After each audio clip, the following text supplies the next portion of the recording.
Mi chiamo Wissem El Arachidi, ho 32 anni, faccio la parrucchiera e sono di origine marocchina, venuta qui da piccolissima a 6 mesi. Allora, la mia professione come parrucchiera, diciamo che nel mio paese tanti anni fa era visto come un lavoro non tanto ben accetto per gli uomini. La parrucchiera era vista molto strana, infatti le parrucchiere non erano considerate bene. Adesso grazie a Dio, diciamo, con la rivoluzione, diciamo che la gente ha cominciato a capire, a conoscere, è uno dei lavori più richiesti nel mio paese. Infatti molte donne hanno aperto saloni, fanno questo lavoro, hanno anche famiglia che una volta era ben poco vista. Infatti molte donne arabe piace curarsi molto. Diciamo che in tutti questi anni passati, diciamo che adesso abbiamo visto una donna curata che una donna poco curata. Una donna che non si cura non è ben vista nel mio paese. In Italia invece la donna italiana da secoli e secoli è stata sempre diciamo, una donna molto curata, anche una donna di una certa età. La differenza è che una donna in Italia di una certa età, cioè la terza età, è sempre ben curata, comunque va dal parrucchiere anche una volta a settimana, anche se questo periodo buio un po' meno, però comunque la donna di una certa età in Italia ci tiene moltissimo. La differenza è che nel mio paese ad una certa età non ci vanno più, anzi non ci vanno proprio. Questa qui è la differenza.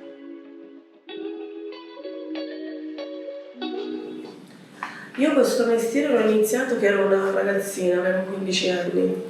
Diciamo che ho sempre amato questo mestiere, sempre amato, da quando ero piccolissima che facevo, essendo riccia, facevo i capelli da sola, le piastre, tutto quanto. Quindi mia madre spendeva più soldi per me, per comprarmi queste cose che giocattoli o cose varie.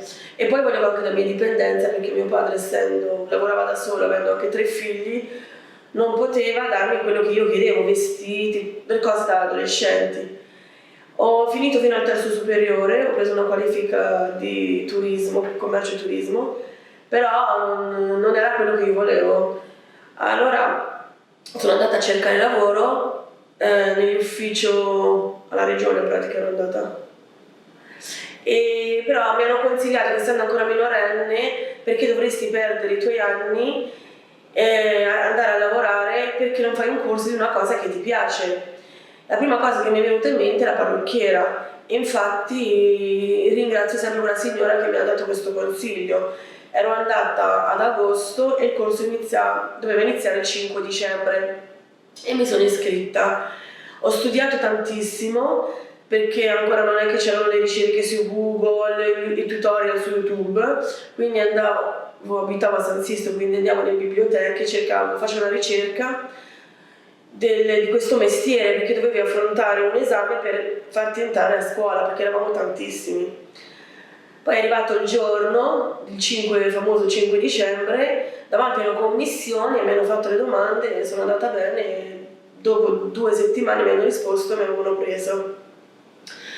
E niente, ho cominciato a fare questa scuola dalle 8:30 alle 1:30, quindi andavo a scuola, studiavo questo mestiere. Mi hanno dato tutto loro, quindi diciamo anche economicamente davano loro phon, spazzole, tutto.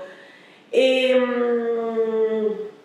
niente, però volevo anche arrotondare un pochino per il pomeriggio. Io ho visto questo parrucchiere famosissimo, mentre fumavo gli ho chiesto scusa se ti serviva qualcuno, sono una apprendista e mi interessava imparare questo mestiere. Lui senza pensarci 2 volte mi ha fatto questa domanda: ti interessa, ti piace questo mestiere? Io con la domanda sì, allora mi guardava e mi disse ok, tu da domani inizi, vieni qua intanto vediamo.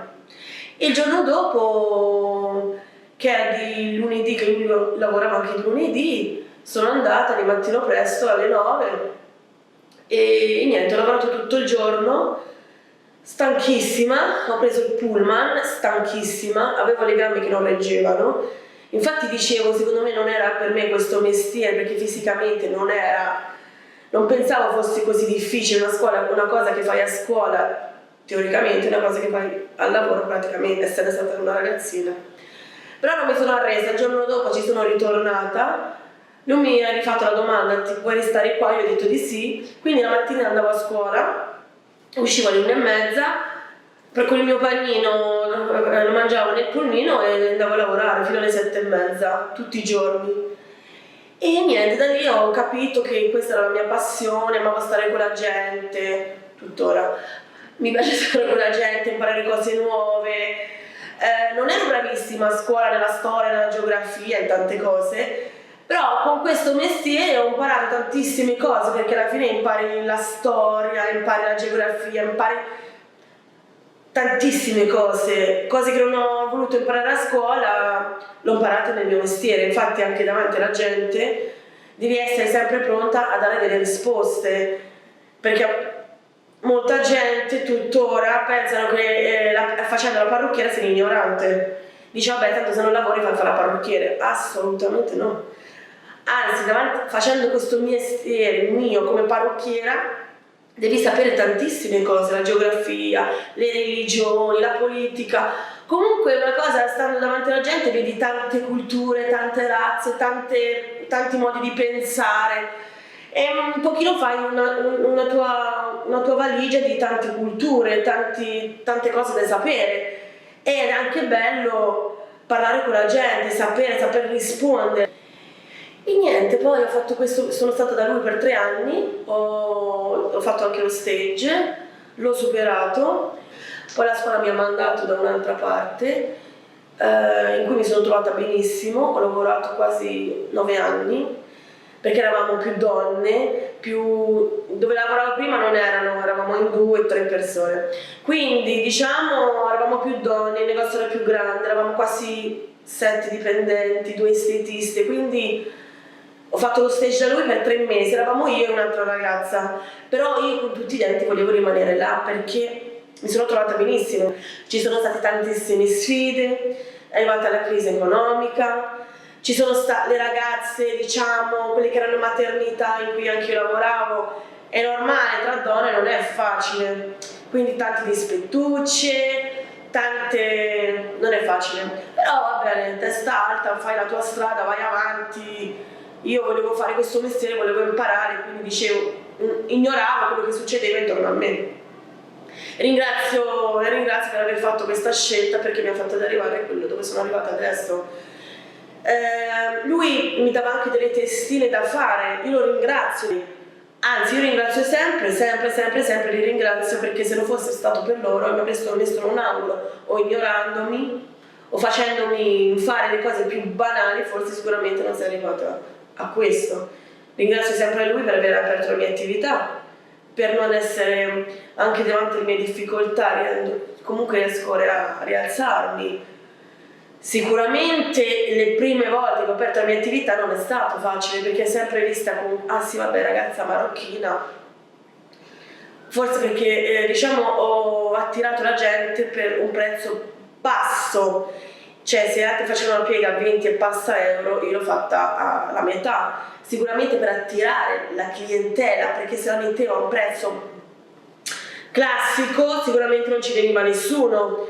Però ringrazio sempre, ho avuto, i primi tempi è stato difficile, però ho fatto vedere quello che io valgo, ho fatto vedere quello che io so, e quindi la gente non ha più visto questa marocchina, no, la gente vede altro, tutt'altro. Infatti chi mi sente parlare e si confronta con me, molti mi dicono: chi non vede il tuo viso pensano forse sei italiana. No, io sono una persona, diciamo che non esistono culture o paese, siamo tutte donne, siamo tutti esseri umani, siamo tutti uguali. L'importante è avere voglia di lavorare, essere onesti e andare sempre per la propria strada. Quindi sicuramente ho trovato difficoltà prima di trovare lavori, perché la prima cosa è quando sentono il tuo nome dicono ah vabbè, questa forse sicuramente no, però devi sempre farti valere per quello che farti vedere per quello che tu vali. Il primo consiglio che gli darei innanzitutto è di imparare sicuramente la lingua italiana, perché è quella che ti aprirà le porte e riusciresti a confrontarti con la gente per parlare. In Italia comunque ci sono moltissimi corsi gratuiti per donne straniere che vogliono imparare l'italiano, oppure diciamo che hai dei figli, non hai tempo per andare a questi corsi, potresti impararlo con i bambini. Diciamo che con i figli è meglio parlare più l'italiano invece che la propria lingua, perché tanto la propria lingua non si dimenticherà mai, rimarrà sempre comunque la nostra lingua, la tua lingua, o anche in famiglia con tuo marito, però la lingua italiana è molto molto importante anche per i figli quando vanno a scuola, di non lasciare questa piccola cosa che comunque a scuola è una grandissima cosa anche per i bambini. Soprattutto adesso che diciamo che le scuole sono chiuse, c'è una DAD, di stare sempre vicino ai figli, poi comunque di seguire sempre i propri sogni, se qualsiasi corso, qualsiasi lavoro piaccia, comunque sempre ci sono dei corsi gratuiti da fare. Anche se siete maggiorenni ci sono comunque molti corsi gratuiti anche a gratis, o ti piace anche un mestiere, poterlo fare anche part time, comunque una cosa propria, una soddisfazione propria sia per essere indipendente che per aiutare la propria famiglia, anche il proprio marito, perché diciamo che è una situazione non facilissima per tutti, quindi uno stipendio in più aiuta a tutti. E comunque, e anche se nei primi tempi per ogni persona che non parla bene l'italiano, una persona che sta da poco in Italia cerca lavoro, di non cadere alle prime difficoltà, di non arrendersi mai. Anche sicuramente tutti siamo caduti, ci saranno tantissime cadute nelle prime, non è che la prima volta che cerchi lavoro troverai subito lavoro, ci saranno 1, 2, 3, 4, 10, ognuno è destinato a qualcosa, però l'importante è mettersi l'impegno e di affrontare le proprie sfide. E auguro a tutti la propria indipendenza, soprattutto per noi donne.